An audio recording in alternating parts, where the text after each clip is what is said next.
Your call has been forwarded to an automatic voice message system. At the tone, please record your message. When you have finished recording, you may hang up or press 1 for more options. Yeah, we'll do that. Then that could be like lunch. Hey, it's Jaw. Let me know when you get this. You can text me, I'll be free all day. I just want to say this because I think we both knew of it, but I never said it explicitly. But I wanted to document something, create something as a part of our relationship to get to know each other better.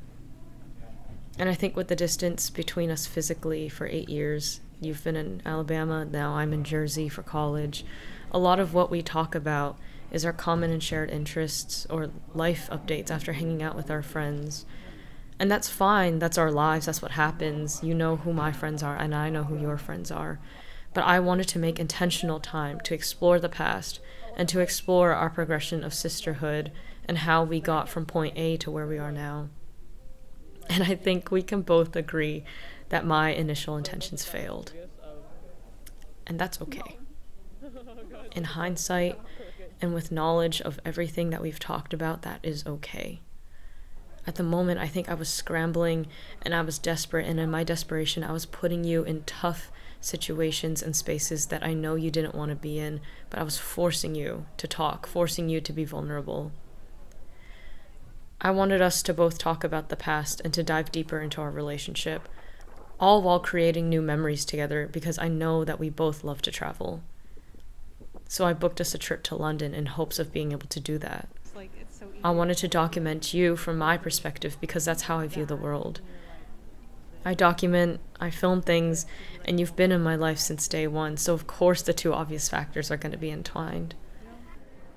Ideally, I wanted us to be vulnerable, and I wanted us to use this trip as a way to spark old memories from when we visited 10 years ago, and also as a basis to start talking about our childhood. What is it? It's a wheel.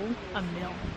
And then it'll be like a random street passing by, and then it'll be back to the scene. It's like House Hunters kind of transitions. No, but there's no talking. It's just like It's just, now. yeah. Yeah.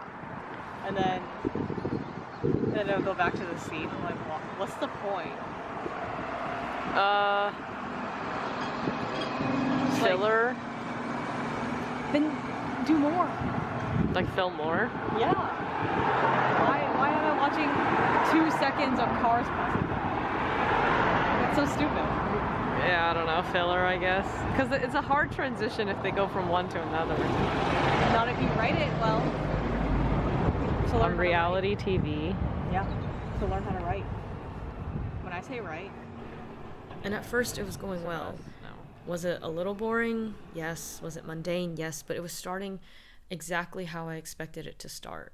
Slow and easing in and trying to get you used to the camera. And getting used to me holding it in front of you and asking you questions. And then they'd be like, okay, let's go up to our, we have box seats, so it's so-and-so's box, so we're gonna sit there. And then it'd be like a display of, if you come to the theater, it'd be like a display of, going official. So oh, now so-and-so is dating so-and-so. But usually on the opposite box, it would be the rival or whoever would the ex. So then Wait, is this enemies to lovers? no. So then the ex would see across in your box that you're sitting at, you're dating this girl now, or you're dating this guy now. It was going how I expected it to go until it wasn't. Yeah, convert. Okay, we can do one by one reveal. And then eventually becomes an all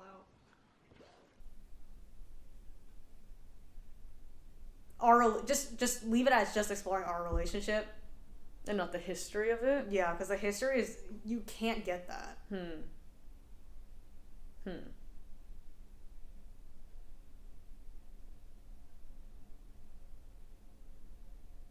You can only go forward. You can't go back. It's a pan of the photos, and it's we became sisters on June 19th, 2000.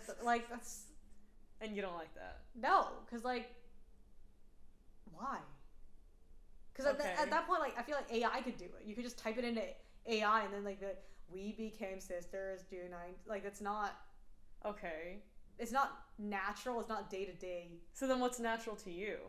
Like you don't want to sit down and like talk. Is that what? Yeah, like don't ask me like questions that you're like,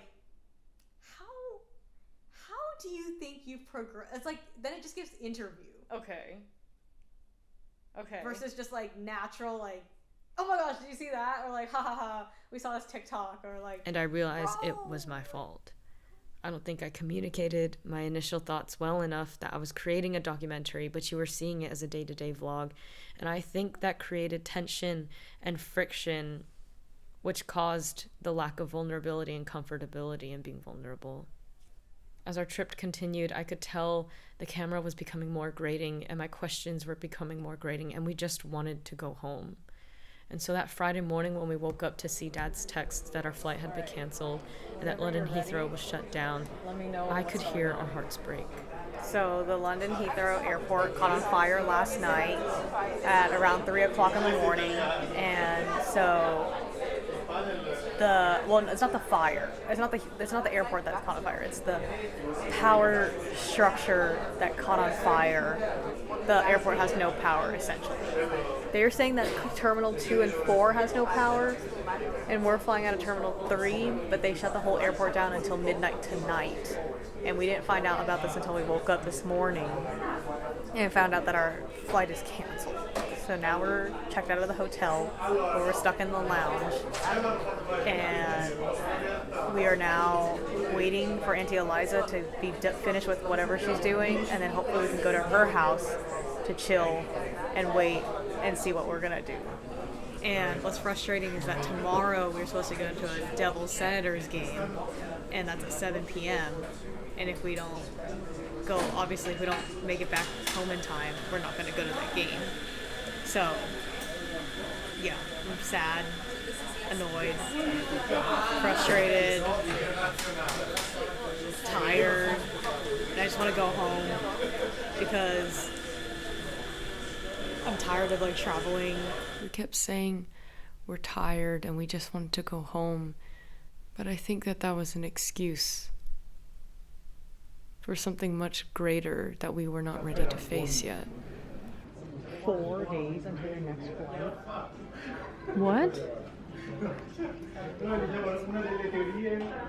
Wait, what? We're flying out, departing Tuesday. I can't do that. Hockey has become our shared language, something that we bond over and can easily talk about. And with the game coming up, we knew that it was going to spark new conversations, ways to make fun of each other, conversation starters for the following days. But because we were stranded in London, without a game to watch, we were forced to confront what we've been trying to avoid, which was the deep and vulnerable questions of our relationship and of our past.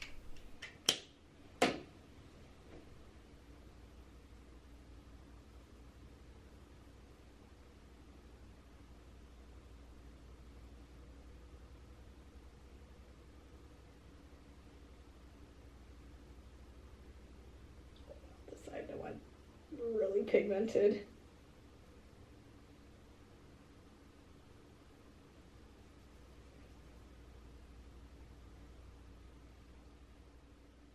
And I think that was when the thought was beginning to form, and then definitely solidified when we came back, that the mundane, the shared interests, the common memories is what creates our relationship.